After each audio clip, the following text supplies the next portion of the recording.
본선까지 걸어가세요? 가는 것까지 한번 보면 알겠죠. 보시다시피 아버님께서 기력이 정답지 않아요.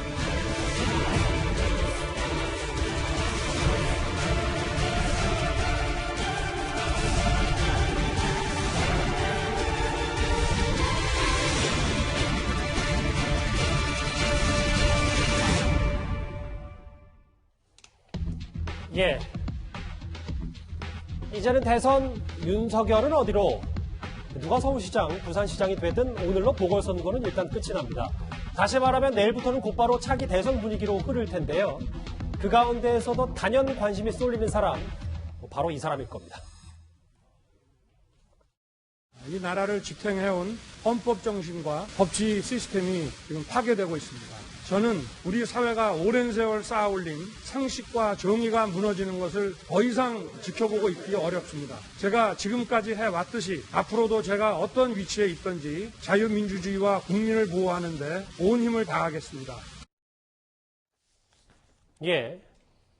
정말 이제는 대선이고, 지금 6시 20분이니까 1시간 반 뒤면은 보궐선거는 누가 되든 일단 끝이 나거든요. 근데 신 교수님. 예.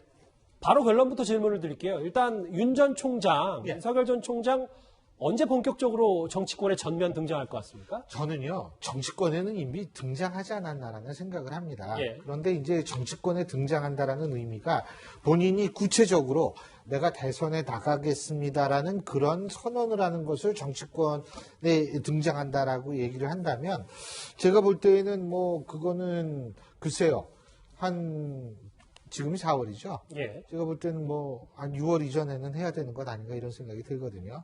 근데 그 전제 조건은 저는 뭐냐면 제가 이렇게 쭉 보니까 우리나라에서 2012년을 제외하고 항상 제3후보가 있었거든요. 근데 2012년 제외하고 3후보가 있었는데 제3후보가 끝까지 완주한 경우와 완주하지 못한 경우가 있는데 완주하지 못한 경우는 전부 뭐냐면 정당에 들어가지 않거나 정당에 들어갈 수 있는 사정이 아니라서 이른바 제3지대에 머물러 있다가 상대의 공격받고 그냥 쓰러지는 경우입니다. 그래서 정당이 되게 중요하기 때문에 윤석열 전 총장도 정치를 한다라는 의미, 언제 정치를 할까? 가장 중요한 거는 대선 출마 만일 할 거면 출마하겠다 그러고 빨리 정당에 들어가는 것이 아무리 맷집이 좋다 그래도 상대방이 집중 경고 못 당하거든요. 그러니까 저는 그게 윤 전 총장을 위해서는 제일 좋은 일이라고 생각을 합니다. 그러면 2달 안에는 윤 전 총장이 움직일 저는 것이다. 그때는 해야 될 거라고 봐요. 왜냐하면 내년 3월이 저거잖아요. 대선이잖아요. 대선이기 때문에 한 5, 6월 정도까지는 분명히 의사표현을 하고 그 다음에 정당을 선택해서 들어가고 예. 그 안에서의 과정을 또 겪어야 될 거 아닙니까? 어쨌든 간에. 그러니까 일단은 본인이 먼저 선언을 하려면 그 정도까지 선언을 해야겠죠. 예. 2달 안에. 윤 전 총장 신 교수님도 말씀하셨지만 공식적으로 정계 입문은 선언하지 않았기 때문에요. 하지만 이번 선거 기간 동안 직간접적인 메시지를 던졌었습니다. 특히 지난 금요일엔 아버지와 함께 사전투표를 했는데요. 그 모습 다시 한번 만나보겠습니다.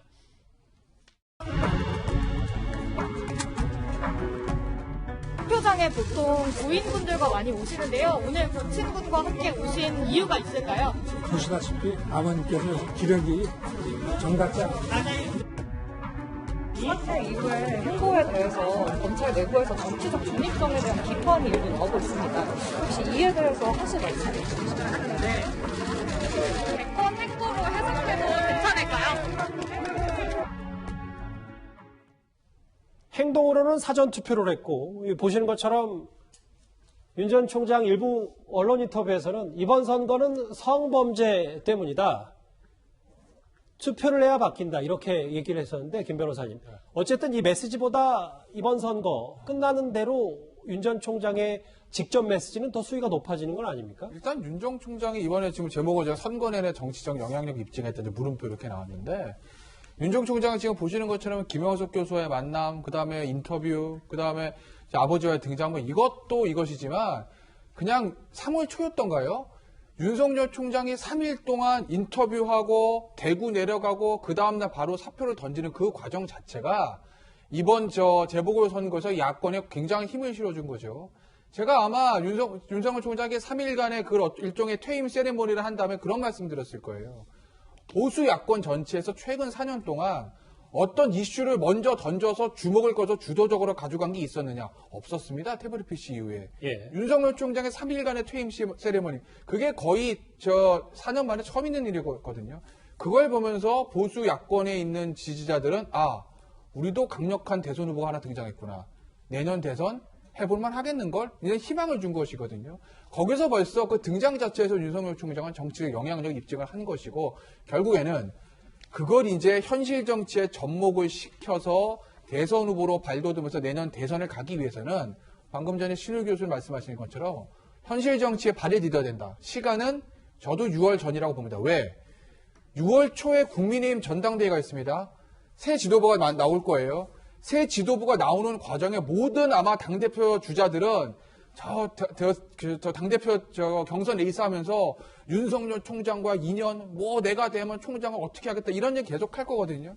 그 와중에서 아마 윤석열 총장은 어떤 형태로든지 뭔가 보수 야권과 같이 할 수 있는 어떤 그런 그림들을 좀 그리지 않을까. 그래서 아마 시작은 최소한 6월에 국민의힘 전당대회가 끝나기 전에 어느 정도 스타트의 준비를 하고 스타트를 하는 것이 저는 맞다고 봅니다. 신일 교수님께 이 질문도 드릴게요. 지금 화면을 좀 보면 3월 한 달간의 차기 대선 주자 지지율의 추세가 좀 나왔는데 실제로 지금 윤 전 총장이 가장 위에 있고 물론 5차 범위내에 접전을 벌이는 것도 다른 여러 조사 결과가 있습니다만 차기 대선이 딱 11개월 남았거든요. 신 교수님, 이 지지율이 끝까지 간다고 보세요? 제가 그 조사를 해본 적이 있어요. 1년적 여론조사가 과연 어느 정도 맞는지. 15대부터 했는데 15대 11월 달에 한국갤럽이 여론조사를 한 거 보면 김대중 후보가 1위고 박찬정 후보가 근소한 차이지만 2위였습니다. 16대 대선 같은 경우에는 예외로 우리가 충분히 칠 수가 있죠. 왜냐하면 1년 전 여론조사에서 당시 노무현 후보는 1.6%였는데 당선이 됐으니까요. 17대, 18대는 한국갤럽 기준으로 해서 10년 여론조사, 1년 전 여론조사에서 전부 이명박 박근혜 후보가 각각 1위로 했습니다. 그리고 문제는 이제 19대 대선인데 19대 대선이 2017년 5월에 실시가 됐습니다만 2017년 5월에 실시될지를 2016년 5월에 알 수 있는 건 아니었거든요. 그렇기 때문에 어디를 기준으로 하느냐가 문제기는 하지만 그럼에도 불구하고 2016년 5월 RN서치 여론조사를 보면 문재인 후보가 1위고 반기문 후보가 2위였어요. 그리고 탄핵이 가시화돼서 조기 대선 얘기가 나오기 시작했던 2016년 12월 기준으로 본다면 2016년 12월 기준으로 해서 모든 여론조사, 신년 모든 여론조사는 전부 문재인 후보 1위, 반기문 후보 2위였습니다. 제가 이 얘기를 하는 건 지금 이 여론조사 결과대로 될 것이다라는 얘기는 아닙니다. 단 문제가 뭐냐면 지금 좀 아주 그 5% 이하의 지지율을 기록하고 있는 그런 후보들 있지 않습니까? 그런 분들이 갑자기 이렇게 딱 뜨기는 굉장히 힘들다라는 것. 그렇기 때문에 저는 뭐라고 생각하냐면 1년 전 여론조사가 대략은 윤곽은 맞춘다라는 차원에서 볼 때에는 지금 거론되고 있는 후보들 중에서 한 사람이 될 확률은 높다. 왜? 과거에 1년 전 여론조사를 쭉 보면 그렇다라는 말씀을 드릴 수 있을 겁니다. 예. 사실 윤 전 총장뿐만 아니라 이번 보궐선거 결과에 따라서 여야 유력 대권 주자들도 서로 다른 손익 계산서를 손에 쥐게 될 것으로 보입니다. 화면 만나보겠습니다. 제가 서울에 봄을 몰고 와야 하겠습니다. 몰고 오도록. 어디 커피숍까지 걸어가셔요? 괜찮아요? 국민 여러분이 옳습니다. 국민 여러분과 함께 촛불을 들었던 그때의 그 간절한 초심으로 저희들이 돌아가겠습니다. 여기 글쎄요. 저희가 지지율 가장 위에 3명을 한번 추려봤다면 이재명 지사, 윤 전 총장은 승패와 관계없이 정치적 기회가 많이 남았다. 그런데 이낙연 전 대표는 다르다. 장현철 평론가님 동의하십니까? 네, 동의를 할 수밖에 없는데 그게 단순히 지금 현재의 지지율이나 본인이 당 대표로서 이 당원 당규 개정해서 공천을 했다는 것 때문만은 아닙니다. 저는 이낙연 전 대표의 포지션 때문에 상당히 어려운 위치에 처할 수밖에 없다고 보는데 우리가 이전에 정권 교체가 됐던 적도 있고 정권이 승계된 적도 있는데 정권이 교체되지 않고 승계될 때도 공통점은요. 임기 말로 가면 이전 정부의 대통령들의 인기가 없어지기 때문에 탈당을 하는 경우도 상당히 많았고요. 결과적으로는 여당 내 야당의 포지션을 가지고 있는 후보들 기존의 대통령과 차별화를 할 수 있는 후보들이 정권을 승계하더라도 독자적인 목소리를 내면서 다시 대통령에 당선되는 그림들이 여야 할 것 없이 보여왔습니다. 그런데 이낙연 전 대표 같은 경우는 문재인 정부의 이 국무총리직을 상당히 오랜 기간 수행했었기 때문에 지금 이번 선거에서 실패하거나 승리하거나와 무관하게 본인이 과연 임기 말에 이 문재인 대통령 지지율이 떨어지는 국면에서 대통령을 향해서 또 문재인 정부나 청와대를 향해서 쓴소리를 하고 비판을 하면서 차별화 전략을 가져가기가 상당히 어렵거든요.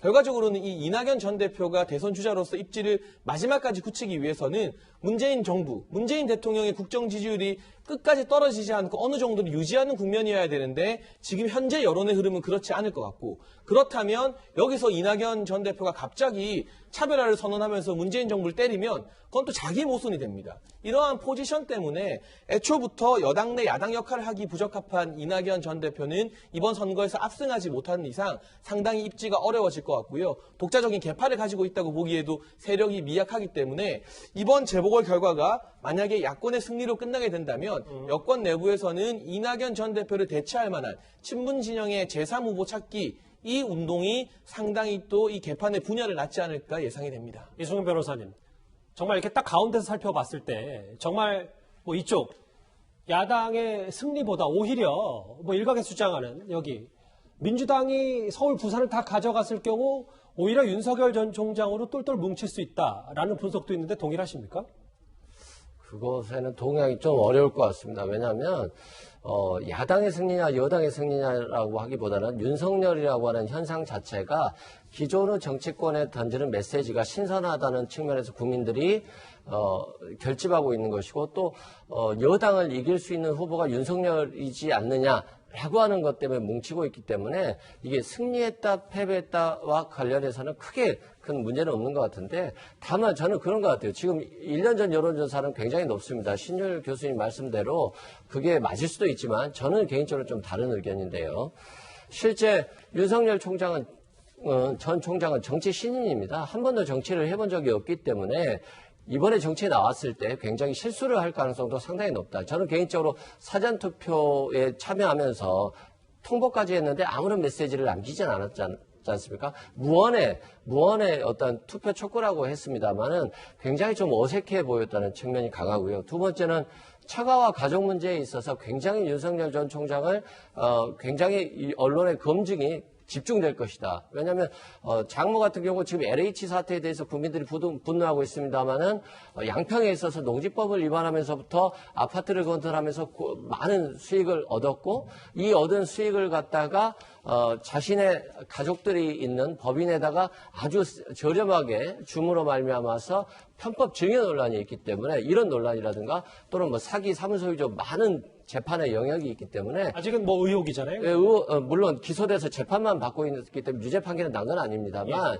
그럼에도 불구하고 물론 윤석열 전 총장이 자신은 관여하지 않았습니다. 이럴 수는 있지만 그렇다 할지라도 대통령이기 때문에 처가의 문제가 굉장히 중요할 것 같고, 앞으로 정치 신인으로서 윤석열 전 총장이 어느 시기에 국민의힘에 입당할 것인지, 또는 국민의힘 입당하는 시기가 좀 늦어질 것인지, 또 삼지대론이냐 국민의힘 입당이냐, 이런 문제에 있어서 굉장히 좀 고민을 거듭할 건데, 이게 매끄럽게 갈 것인지 매끄럽지 않을 것인지에 따라서 윤석열 총장의 지지율은 순식간에 떨어질 수도 있다는 생각이 듭니다. 예. 만약 국민의힘이 특히 서울에서 압승을 거둘 경우 윤 전 총장 영입도 야당으로서는 더 수월해질 전망이 있습니다. 이미 윤 전 총장이 국민의힘 열차에 동승했다는 말까지 나옵니다. 검찰 개혁하라 그랬더니 검찰 개혁은 안 하고 윤석열만 쫓아낸 이 정권 심판하기 위해서라도 윤석열까지도 동승시켜서 우리가 하나가 되겠습니다, 여러분. 야권의 정계 개편이 이번 서울시장 선거 그리고 윤석열 전 검찰총장 등으로 맞물려서 이미 시작이 됐어요. 이미 시작이 됐다. 그런데 윤 전 총장에게는 아직 선택지가 많이 남아 있습니다만, 그럼에도 현실적으로 생각했을 때 결국 마지막으로 선택할 건 국민의 입당 아니냐라는 분석도 나옵니다. 대선은 200억입니다. 선거 비용이. 법정 선거 비용이. 그러면은 그때까지 예비후보 기간을 개인적 자금으로 또는 후원금을 버틴다는 것이 불가능합니다. 윤석열 총장도 재산이 적은 편은 아니지만은 대선판에서 아까 말했듯이 200억 들어가는 판에서 버틸 수 있는 정도의 재산은 없습니다. 김태현 변호사님. 결국은 돈이다. 글쎄요, 뭐 후원금으로 버틴다는 건 거의 불가능하다. 이준석 전 최고위원의 얘기인데 실제로 윤 전 총장이 그렇기 때문에 제1야당에 합류할 수밖에 없을 것이다. 동의하십니까? 저는 동의하고 틀린 얘기 아니라고 봐요. 그러니까 이제 윤석 최고가 돈, 뭐 100억, 200억 이렇게 해서 자극적으로 들이실 수는 있는데 선거는 현실이거든요. 단순히 돈뿐만 아니라 조직이 굉장히 필요한 거라고요. 지역구 국회의원 선거도 아니고 대선을 단기 필마를 뛸 수는 없는 거예요. 그리고 이번에 안철수 후보하고 오세훈 후보 단일화 과정에서 보였듯이 이 민주당도 마찬가지지만 국민의힘 여당과 제1야당의 이 조직력과 뿌리는 생각보다 굉장히 깊은 것이거든요. 대선에서는 그런 것들이 위력을 발휘합니다. 그렇기 때문에 어떤 형태로든지 윤석열 총장과 국민의힘과 함께는 할 겁니다. 다만 그게 개별 입당의 방식도 있고 제3지대에서 만들어서 나중에 단일화하는 방식도 있고 또는 정계 개편 과정에서 국민의힘이 해쳐모여하는 방식도 있고 방식은 여러 가지 방식이 있지만 어쨌든 마지막 순간에는 아마 기호 2번에 달고 대선 후보 나가게 될 겁니다. 그렇기 때문에 그거 이제 어느 순간에 합류한다는 거는 뭐 맞는 얘기고 다만 이제 윤석 최고가 했던 저 얘기요. 2번이 있다. 정계 개편 단일화 맞죠. 그러니까 정계 개편 때가 언제냐면 6월에 전당대회가 있습니다. 국민의힘 그 전후를 얘기하는 거고 단일화 때는 언제냐면 11월까지 대선 후보 선출해야 되거든요. 국민의힘 당원 당규. 그 전후 2번의 기회가 있는데 제 개인적으로는 11월보다는 아무래도 6월 쪽이 조금 더 좀 수월하지 않을까라는 생각을 해봅니다. 개인적으로. 두 달 뒤에 윤 전 총장이요. 예. 저는 국민의힘 측의 경계의 목소리를 좀 전하고 싶은데 말이라는 게 아다르고 어다른 법 아니겠습니까? 결과적으로 함께 하더라도 돈 없잖아. 우리 아니면 안 되잖아. 입당해야지. 이런 태도를 보이게 되면 사실 이번에 보수 야권을 중심으로 한 결집이 결과적으로는 윤석열 효과의 낙수 효과를 오세훈 후보나 국민의힘이 톡톡히 본 경향이 있거든요.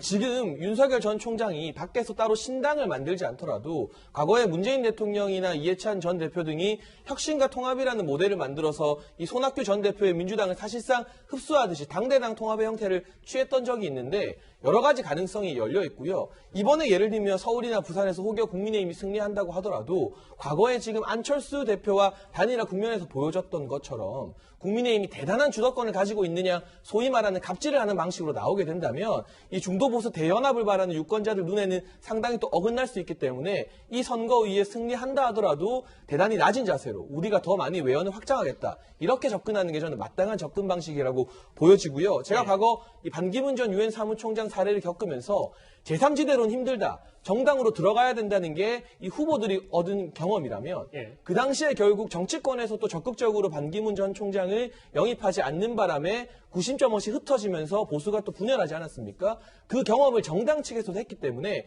이번에는 그때보다 다른 국민의힘이 훨씬 더 낮은 자세, 더 열린 자세로 이 보수 중도 대통합에 접근해야 된다고 생각합니다. 신율 교수님, 짧게 질문 하나 드릴게요. 지금 김종인 비대위원장 오늘 끝나면 집으로 돌아간다고 얘기를 했는데 그럼 결국 윤 전 총장과의 연결고리는 앞으로 생길 수가 있는 건지 윤 전 총장 제3지대인지 오히려 그런 확률이 높다라고 생각을 하고요. 그리고 실제로 지금 안철수 전 대표와 이번에 오세훈 시장의 단일화 과정을 오세훈 그 후보의 단일화 과정을 본다면 안철수 대표가 왜 밀렸다고 생각하냐면 막연한 반문 정서라든지 비문 정서가 LH 사태라는 구체적인 문제가 불거지면서 거기에 대한 해법 혹은 우리의 불만을 대변해줄 세력도 구체적인 세력을 찾게 돼서 결국은 제1야당밖에 없다. 그래서 오세훈 후보가 저는 단일 후보가 된 것 같은데 그런 차원에서 본다면 앞으로 상당히 윤석열 전 총장의 앞길도 아까 이 변호사님께서 말씀하신 대로 험난하고 네거티브 공세가 많을 텐데 이런 경우 그리고 또 어떤 문제가 뭐가 불거지지 몰랐을 때 그럴 땐 결국 찾는 게 제1야당이기 때문에 저는 제1야당에 들어갈 수밖에 없다. 그리고 네거티브 할 때 방어막 그거 100명의 국회의원들이 달려들고서 방어막 치면은 그거는 제가 볼 때에는 나름대로 견딜 수 있는데 이 몇십 명이라도 적은 국회의원들이 저거 한 그 방어막 치는 거하고 많이 다를 것이다. 그래서 저는 지금 코스가 뭐라고 생각하냐면 김종인 대표가 일단 내일 그만두지 않습니까? 김종인 위원장이. 밖으로 나가서 윤석열 총장과 접촉을 해서 이른바 거기에서 세를 불린다기보다는 윤석열 전 총장에게 여러 가지 교훈을 하고 그래서 윤석열 총장을 같이 들어오든지 국민의힘에 다시 예? 다시 같이 들어오든지 아니면 저는 김종인 위원장이 다시 컴백을 할 수밖에 없다라고 생각하는데 컴백을 했을 때 밖에서 그때 컴백하고 난 다음에 윤석열 전 총장을 모시고 오든지 둘 중에 하나라고 저는 생각을 합니다. 예. 윤 전 총장 이슈까지 살펴봤습니다. 앞서 뭐 여기 네거티브 얘기도 살짝 언급이 됐는데 바로 이어서 저희 뉴스탑10이 준비한 5번째 이슈로 가보겠습니다.